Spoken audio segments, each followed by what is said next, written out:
हम एक्सप्लेन करने वाले हैं हाल ही में आई एक कमाल की मूवी जिसका नाम है क्रू, जिसमें कृति सैनन, करीना कपूर और तब्बू लीड रोल में है। और ये मूवी आपको जरूर पसंद आएगी। इसी बात पर वीडियो को भी लाइक कर दीजिए। हम चलिए कहानी शुरू करते हैं। तो मूवी की शुरुआत में हमें एयरपोर्ट का सीन दिखाते हैं, जहाँ पर कस्टम ऑफिसर 3 एयर होस्टेस को अरेस्ट करके अपने साथ ले जाते हैं, जिनके नाम है गीता सेठी, दिव्या राणा और जैस्मीन। तब हमें दिव्या राणा अपनी स्टोरी बताती है कि वो एयर होस्टेस कैसे बनी। असल में दिव्या एक टॉपर लड़की थी जो कि एक ननेरी नाम की जगह पर रहती थी। वहाँ पर एक एयरपोर्ट तो था, पर कभी वहाँ पर कोई प्लेन लैंड नहीं करा। तो वहीं से दिव्या का सपना था कि वो एक पायलट बने और प्लेन यहाँ पर लैंड करे। दिव्या ने पायलट बनने के लिए काफी मेहनत भी करी और उसके घर वालों को लगता था कि वो तो पायलट बन ही जाएगी, इसलिए उसकी पढ़ाई के लिए उन्होंने लोन तक ले लिया। पर किस्मत के चलते वो पायलट नहीं बन पाई। अब दिव्या की हिम्मत नहीं थी कि वो अपने घर वालों से सच बता पाए कि वो पायलट नहीं बन पाई है, इसलिए वो एयर होस्टेस ही बन गई। लेकिन दिव्या के घर वालों को लगता है कि उनकी बेटी पायलट बन चुकी है और दिव्या अब धीरे धीरे करके अपनी पढ़ाई का लोन उतार रही है। फिर इसके बाद हमें गीता सेठी की कहानी बताते हैं कि गीता और उसके हस्बैंड काफी रिच फैमिली से थे, जिनका सेठी किचन का एक अच्छा खासा बिजनेस था। पर सेठी भाइयों की लड़ाई के चलते गीता की फाइनेंशियल कंडीशन खराब हो गई और उसे घर चलाने के लिए एयर होस्टेस की जॉब करनी पड़ी, जो कि उसे काफी आसानी से मिल भी गई क्योंकि गीता मिस करनाल रह चुकी थी। यह गीता मिस्टर सेठी से कहती है कि जैसे मेरा पीएफ एयरलाइंस वाले दे देंगे मैं जॉब छोड़ दूंगी और हम दोनों अपना गोवा में रेस्टोरेंट खोलेंगे। फिर हम जैस्मिन की स्टोरी देखते हैं, जहाँ जैस्मिन के मम्मी पापा के डिवोर्स होने के बाद जैस्मिन अपने नाना के साथ ही रहती थी, जो कि उसका पूरा ख्याल रखते थे। धीरे धीरे जैस्मिन बड़ी हुई तो उसने देखा कि उनके पास इतने ज्यादा पैसे नहीं है और जैस्मिन को पैसों से बहुत लगाव था, इसलिए उसने बिजनेस करने की सोची, लेकिन उसमें भी बुरी तरह फेल रही। इसके बाद उसे किसी ने एयर होस्टेस बनने के बारे में बताया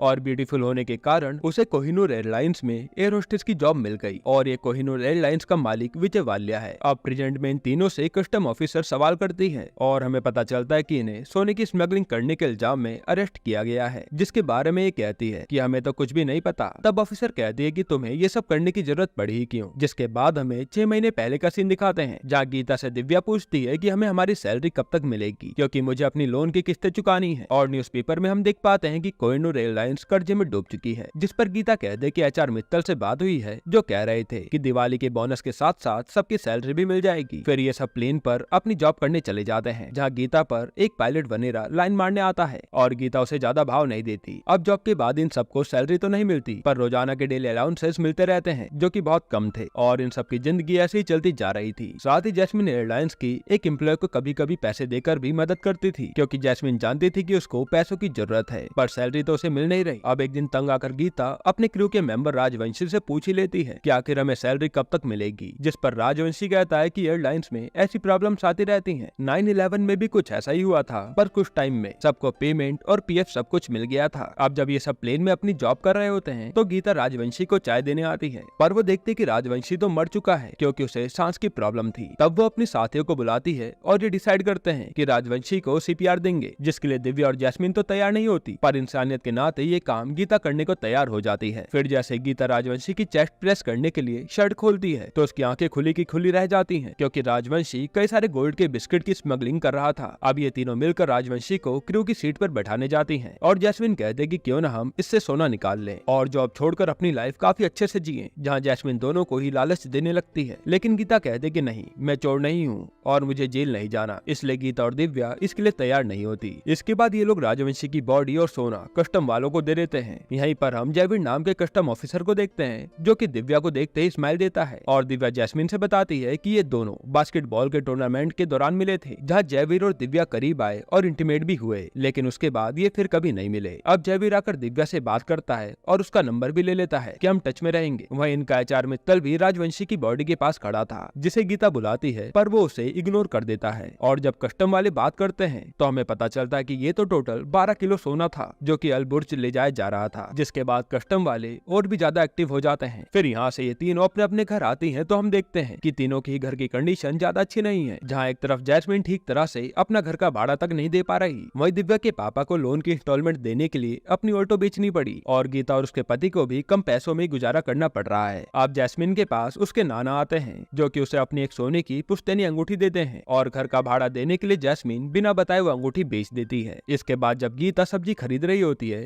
तो वहाँ उसकी मुलाकात उसके क्रू की मेंबर सुधा से होती है, जो पहले काम किया करती थी। गीता सुधा से पूछती है कि मित्तल जी कहाँ हैं, जो हमारा फोन तक नहीं उठा रहे हैं। असल में मित्तल ने अपनी पहली पत्नी को छोड़कर सुधा से शादी की थी, पर सुधा कहती है कि अब वो मुझसे भी ज्यादा बात नहीं करते सकते। फिर हम न्यूज में विजय वालिया का इंटरव्यू देखते हैं जहाँ कहा जा रहा था कि कोहिनूर एयरलाइंस बैंकरप्ट हो चुकी है, लेकिन विजय वालिया कहता है कि ऐसा कुछ भी नहीं है, बिजनेस में कभी पैसा आता है तो कभी नहीं आता और ये सब हम मैनेज कर लेंगे और हम अपने 4000 एम्प्लॉयज का विश्वास टूटने नहीं देंगे। अब यहाँ गीता जब अपनी जॉब के लिए निकलने वाली थी तभी उसकी नजर मित्तल पर पड़ती है और वो मौका देखते ही मित्तल की गाड़ी के सामने आ जाती है, जिसके बाद मित्तल और ये दोनों साथ में होते हैं और गीता उससे सच पूछती है कि कोहिनूर एयरलाइंस बैंकरप्ट हो गई है क्या, इसलिए हमारे पैसे नहीं मिल रहे हैं ना। जिस पर मित्तल कहता है कि ऐसा कुछ भी नहीं है, पर बातों ही बातों में वो बता ही देता है कि हाँ अब किसी को भी पैसे नहीं मिलने वाले और गीता ये सुनकर उदास हो जाती है कि अब उसके पीएफ का क्या होगा। इसके बाद गीता सीधा एयरलाइंस के वेयरहाउस में दिव्या और जैस्मिन के साथ आती है और वहाँ से सब चीज भरने लगती है कि पैसा तो नहीं मिलने वाला, कम से कम यहाँ की चीजें ही अपने साथ ले जा लूं। तब जैस्मिन उससे इसका कारण पूछती है और सच्चाई जानने के बाद इन दोनों के भी होश उड़ जाते हैं, जिस पर जैस्मिन कहती है कि तुम्हारे कारण ही वो सोना हाथ से निकल गया और दिव्या भी इसके लिए सॉरी कहती है कि हाँ हमें सोना रख लेना चाहिए था। फिर गीता कहती है कि राजवंशी काम किसके लिए कर रहा था, काश हमें पता चल पाता। तब जैस्मिन कहते कि अभी पता चल जाएगा और यहाँ रिवील होता है कि जैस्मिन ने राजवंशी का फोन अपने पास ही रख लिया था। अब ये लोग राजवंशी के फोन से उस नंबर पर कॉल लगाते हैं जिस पर राजवंशी बार बार बात करता था और उस साइड से फोन मित्तल उठाता है, यानी इन सबके पीछे मित्तल का हाथ है। फिर ये तीनों मित्तल से जाकर मिलते हैं और उसे ब्लैकमेल करने लगते हैं कि हम भी सोना एक्सपोर्ट करेंगे, हमें भी पैसा कमाना है। तब जाकर मित्तल उन्हें एक कार्ड देता है किस पर एक एड्रेस लिखा है, वहीं पर आकर मिलना मुझसे। अगले दिन ही तीनों मित्तल के बताए हुए एड्रेस पर पहुंच जाते हैं और वहाँ मित्तल इन्हें सोने के बिस्किट देता है कि अब इन्हें अलबर्ज पहुंचाने की जिम्मेदारी तुम्हारी है और वहाँ पहुंचकर गेट नंबर 2 से निकलना क्योंकि वहाँ मेरी सेटिंग है। साथ ही मित्तल इन्हें वार्न भी करता है कि ये लेकर भाग मत जाना क्योंकि मेरे पास तीनों की पूरी कुंडली है और हाँ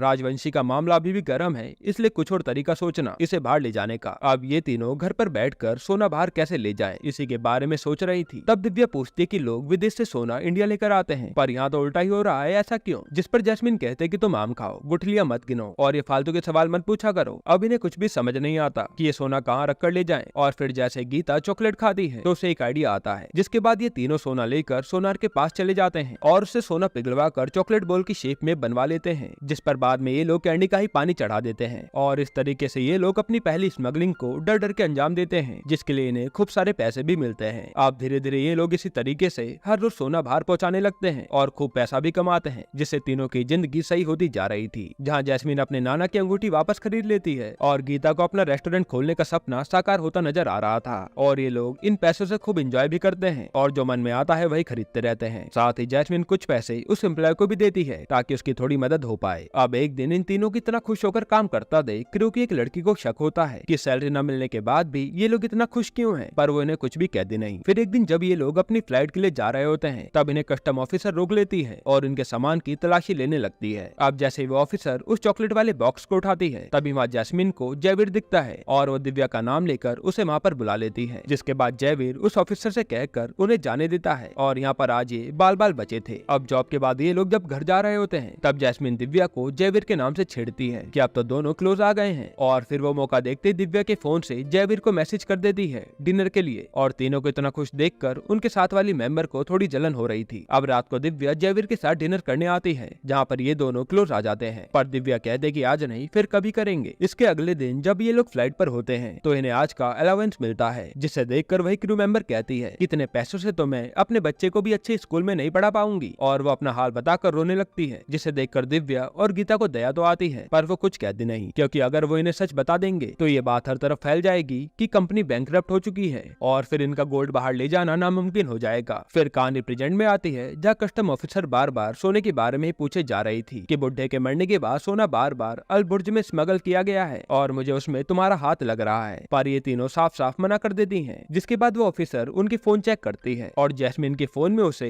इन तीनों की बार में ग्रैंड पार्टी करते हुए फोटो दिखती है और वो पूछती है कि इतना पैसा कहाँ से आया। फिर सीन पास्ट में जाता है जहाँ ये तीनों जैस्मिन के बर्थडे की खूब पार्टी करते हैं और फिर शैंपेन की बड़ी बोतल लेकर नशे में घर लौट रहे होते हैं। तभी दिव्या एक लड़की से टकराती है और ये देखते हैं कि ये तो उनके ही क्रू की मेंबर है। उसे देखकर इन तीनों का ही नशा उतर जाता है और वो लड़की भी सोचने लगती है कि इन पर इतना पैसा कहाँ से आ रहा है। फिर अगले दिन उसे कस्टम ऑफिसर पर किसी का फोन आता है और उसे टिप मिलती है कि आज की फ्लाइट से सोना बाहर जाने वाला है, जिसके बारे में वो जयवीर को बताती है और कहते कि ये 3 नाम भी टिप में मिले हैं। इसके बाद वही सीन आता है जो हमने मूवी की स्टार्टिंग में देखा था, जहाँ ये कस्टम ऑफिसर इन तीनों को अरेस्ट करके अपने साथ ले जाती है। अब प्रेजेंट में इन तीनों के पास से ऑफिसर को कुछ भी नहीं मिला था, इसलिए उनके हेड आकर कहते कि उन्हें जाने दो क्योंकि इससे हंगामा हो सकता है। तब वो ऑफिसर गुस्से में बाहर आती है और उसे गीता के बैग से चॉकलेट मिलती है और उसे याद आता है कि उस दिन भी इनके पास चॉकलेट थी। तो वो जल्दी से आकर उनके बैग से चॉकलेट के बॉक्स निकालती है, जो देखकर ये तीनों ही डर जाती हैं। अब जैसे वो ऑफिसर चॉकलेट खाती है तो वो नॉर्मल चॉकलेट निकलती है, जिससे वो बौखला जाती है क्योंकि उसे लगा था कि इसमें सोना होगा। अब कोई भी सबूत तीनों के खिलाफ नहीं था, इसलिए तीनों को ही छोड़ दिया जाता है। फिर हमें 6 घंटे पहले का सीन दिखाते हैं जहाँ इनकी फ्लाइट लैंड करने वाली थी। तब कैप्टन दिव्या को बताता है कि शायद आज घर जाने में लेट हो जाएगा क्योंकि कस्टम वाले चेकिंग कर रहे हैं। तब ये तीनों ही डर जाती हैं कि आज ये लोग बुरी तरह फंसने वाले हैं और इन्हें जेल हो जाएगी। लेकिन दिव्या को आइडिया आता है और वो सोना प्लेन के ही कैबिन में छुपा देती है, इसलिए ऑफिसर को सोना नहीं मिला था। अब प्रेजेंट में ये तीनों तो छूट जाती हैं, पर वो सोना प्लेन में उड़कर उनकी नजरों के सामने ही चला गया था, जो शायद अब मिलना मुश्किल है क्योंकि ड्यूटीज बार बार चेंज होती रहती हैं। इसके बाद जब ये तीनों घर जा रही थी तब जैस्मिन कहती है कि ये सब कोमल ने कस्टम वालों को बताया होगा क्योंकि उस दिन पार्टी के बाद उसने ही हमें देखा था। पर यहाँ किसी बात को लेकर जैस्मिन और दिव्या की आपस में लड़ाई हो जाती है और गीता दोनों को कार से उतार कर घर चली जाती है। फिर दिव्या पर जयवीर के कई कॉल भी आते हैं पर दिव्या उसे नहीं उठाती। अगले दिन जब दिव्या अपनी फ्लाइट पर थी तब वो क्रू मेंबर को उनके बारे में बात करते हुए सुनती है और उसे लगता है कि वो क्रिमिनल तो नहीं बन गई क्योंकि दिव्या टॉपर होके भी ये सब उटपटांग काम कर रही है। फिर जब दिव्या एयरपोर्ट पर होती है तब उसे उसका भाई मिलता है, जो दिव्या को एयर होस्टेस की ड्रेस में देखकर शॉक हो जाता है क्योंकि उसे तो लगता था कि दिव्या पायलट है। जिसके बाद दिव्या उसे सब सच बताती है और वो कहता है कि जैसा चल रहा है चलने दो। अब कुछ दिन ऐसे ही बीतते हैं और एक दिन उसी फ्लाइट से सोना नीचे गिर जाता है, जिसकी न्यूज हर चैनल पर दिखाई जा रही थी। अब ये देखकर गीता काफी डर जाती है कि अब उनका क्या होगा, पर मिस्टर सेट्टी कहते हैं कि डरने वाली बात नहीं है क्योंकि पुलिस वालों के पास सबूत नहीं है कि ये तुमने ही रखा है। इधर जयवीर न्यूज देखकर अपनी ऑफिसर से कहता है कि तुम्हारी टिप सही थी, पर वो ऑफिसर कहती है कि अब क्या फायदा, वो तीनों तो बचकर निकल गई। फिर जयवीर से मिलने दिव्या आती है पर जयवीर उस पर ही भड़क जाता है कि मुझे तुमसे कोई बात नहीं करनी। वहाँ इस साइड जब जैस्मीन अपने घर आती है तो देखती है कि उसके नाना जी उसे हमेशा के लिए छोड़कर चले गए हैं और वह पूरी तरह टूट जाती है, जहाँ उसके साथ अब दिव्या और गीता आकर खड़ी होती हैं। फिर कुछ दिनों बाद न्यूज आती है कि विजय वालिया हमेशा के लिए देश छोड़कर भाग गया है और किसी भी एम्प्लॉय को एक फुटी कौड़ी नहीं मिलने वाली है, जिससे वो सारे एम्प्लॉय रोने लगते हैं। वहीं कोमल की बहस दिव्या और गीता से भी हो जाती है कि मैंने तुम्हें अपना समझा और तुमने हमें कुछ भी नहीं बताया, और वो कहते कि मैंने कस्टम वालों को भी तुम्हारे बारे में कुछ भी नहीं बताया था। यह सुनकर तीनों के ही होश उड़ जाते हैं। फिर जाते समय जैस्मिन सोचती है कि जब कोमल ने कस्टम वालों को कुछ भी नहीं बताया तो फिर कौन हो सकता है, और उसे कस्टम ऑफिसर की बात याद आती है जो कह रही थी कि मेरी जासूस इनके जैसे ही एक एयर होस्टेस रह चुकी है। तब जाकर गीता को याद आता है कि ये काम मित्तल की बीवी सुधा कर सकती है और ये तीनों जाकर सुधा को पकड़ लेते हैं। फिर सुधा इन्हें सच बताती है कि मित्तल ने मुझे भी छोड़ दिया है और उसने बाहर एक फिरंगी से सेटिंग कर ली है, इसलिए मैंने गुस्से में आकर कस्टम वालों को इन्फॉर्मेशन दी ताकि मित्तल भी पकड़ा जाए, पर कुछ भी फायदा नहीं हुआ। तब गीता पूछती है कि इतना सोना मित्तल पर आया कैसे, और सुधा बताते कि ये मित्तल का नहीं बल्कि विजय वालिया का ही सोना है जिसे तुम लोगों ने खुद बाहर पहुंचाया है, और वालिया भी मौका देखकर विदेश भाग गया, जिसे सुनकर इनके होश उड़ जाते हैं कि इन्होंने कुछ पैसों के लालच में अपने पैर पर कुल्हाड़ी मार ली। ना तो विजय का सोना बाहर ले जाते, ना ही विजय वालिया यहाँ से भागता। सुधा बताते हैं कि अगले हफ्ते तो वो अपनी बेटी की ग्रैंड वेडिंग भी करने वाला है। अब शाम के टाइम ये तीनों एक जगह पर मिलते हैं जहाँ दिव्या कहती है कि मैंने हिसाब लगाया तो हमने करीब 3000 करोड़ का सोना बाहर पहुँचाया है, जिस पर गीता कहते कि अब हम ही ये सोना लेकर भी आएंगे, और इसके लिए ये तीनों ही मान जाती हैं। फिर अगले दिन ये विजय वालिया से सोना लूटने के लिए अलबुर्ज पहुँच जाती हैं और वहाँ रोज विजय वालिया पर नजर रखती हैं। फिर इन्हें वालिया जहाँ ठहरा था उस होटल के बारे में भी पता चलता है जहाँ इन्हें मित्तल भी दिखता है, और मित्तल के पास वही सोने के भरे बैग थे जो वो विजय वालिया को दे देता है। तब गीता कहते कि वालिया ने सोना यहीं पर रखा है तो हमें यहीं पर स्टाफ की नौकरी लेनी पड़ेगी, जिसके बाद गीता एक आदमी से कांटेक्ट करके उसे पैसा खिलाकर यह स्टाफ में भर्ती हो जाती है। फिर ये तीनों आगे की प्लानिंग करते हैं कि ये सोना निकाल कर कैसे लाएंगे, लेकिन यहाँ ये प्रॉब्लम थी कि पूरे होटल में कैमरे ही कैमरे लगे थे। तब दिव्या सीधा अपने भाई को कॉल करती है जो कि हैकिंग में एक्सपर्ट है, और वो कैमरा हैक करने के लिए मान जाता है, लेकिन इसके लिए सर्वर की इन्फॉर्मेशन दिव्या को अपने भाई तक पहुंचानी थी, जिसे स्टाफ बनकर दिव्या हासिल भी कर लेती है और उसका भाई हैक करने के काम में लग जाता है। इसके बाद गीता को एक लेडी से पता चलता है कि इस होटल के रूम का पासवर्ड और कार्ड सिर्फ रूम ओनर के पास ही होता है और हम लोग बिना उनके कार्ड के गेट नहीं खोल सकते, यानी कि अब इन्हें वालिया के रूम में जाने के लिए उसका कार्ड भी निकालना होगा। तब जैस्मिन इन्हें कहती है कि मुझे वालिया के साथ 2 मिनट भी मिल जाए तो मैं उसका कार्ड चुरा लूंगी, पर वो मुझे अपने पास भी भटकने नहीं देगा। लेकिन यहाँ उसके पास एक और आइडिया था, जिसके अगले दिन ये लोग सीधा मित्तल से मिलने चले जाते हैं और यहाँ वो मित्तल को भड़काने लगते हैं कि मेहनत तुम्हारी थी लेकिन सारा सोना वालिया ले गया, और वो मित्तल को 7% कमीशन का लालच देकर वालिया से कार्ड को लेने के लिए कहते हैं। तब मित्तल भी मान जाता है। अब रात को वालिया की बेटी की पार्टी होती है जहाँ गीता और दिव्या स्टाफ बनी हुई थी, और जैस्मिन एक आदमी से दोस्ती करके पार्टी में आ जाती है। फिर यहाँ ये लोग कैसे भी करके वालिया से उसका कार्ड ले लेते हैं। वहाँ इधर दिव्या भी अपने भाई की मदद से होटल के सारे कैमरे खराब करवा देती है, और फिर ये तीनों ही वालिया के रूम में पहुँचते हैं। फिर जैसे ही तीनों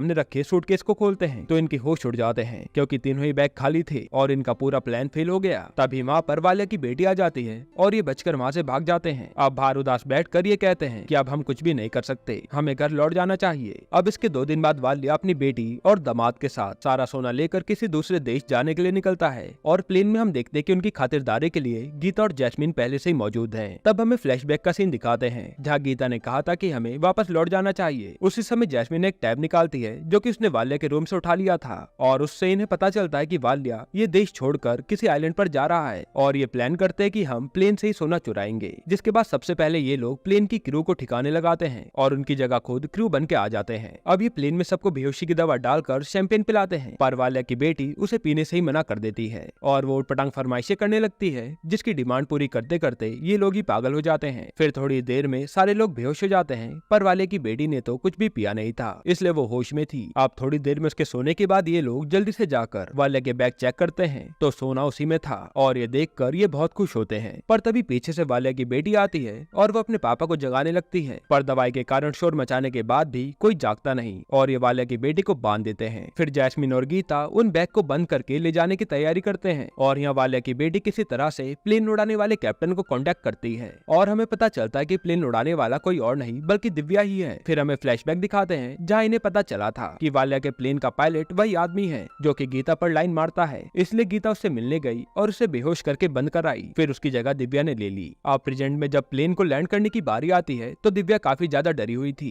क्योंकि उसे प्लेन तो उड़ाना आता था पर लैंड करना नहीं आता था, इसलिए वो गीता के कहने पर प्लेन लैंड करने के लिए किताब पढ़ती है। फिर वो रनवे देखकर प्लेन को बड़ी मुश्किल से लैंड करती है और यहाँ दिव्या को पता चलता है कि ये तो उसी का गाँव है और यह दिव्या को पता चलता है कि ये तो उसी के गाँव का रनवे है जहाँ वो कभी प्लेन उड़ाना चाहती थी। इसके बाद ये तीनों वो सोना लेकर वहाँ से चली जाती हैं और वाल्या तीनों को ही देखता रह जाता है पर कुछ कर नहीं पाता। फिर थोड़ी देर में वहाँ पर पुलिस और कस्टम वाले आ जाते हैं जो कि वाल्या को अरेस्ट कर लेते हैं और सोना भी जब्त कर लेते हैं क्योंकि इन तीनों ने पहले ही जयवीर से डील कर ली थी। इसके बाद हम देखते हैं कि इन तीनों ने वाल्या के बैग से पहले ही सोना निकाल लिया था जिसको वह क्रू मेंबर्स में बांट देते हैं और मित्तल को भी उसका हिस्सा मिल जाता है जो कि सुधा के पास लौट आता है और फिर जयवीर और दिव्या की भी लव स्टोरी शुरू होती है जिसके बाद ये मूवी यहीं पर एंड होती है। दोस्तों आपको ये मूवी कैसी लगी हमें कमेंट में जरूर बताइएगा और अगला एक्सप्लेनेशन आप कौन सी मूवी पर देखना चाहते हैं वो भी कमेंट कीजिएगा। बाकी अगर आपको हाल ही में आई एक कमाल की मूवी देखनी है तो आप ये वीडियो देख लीजिए।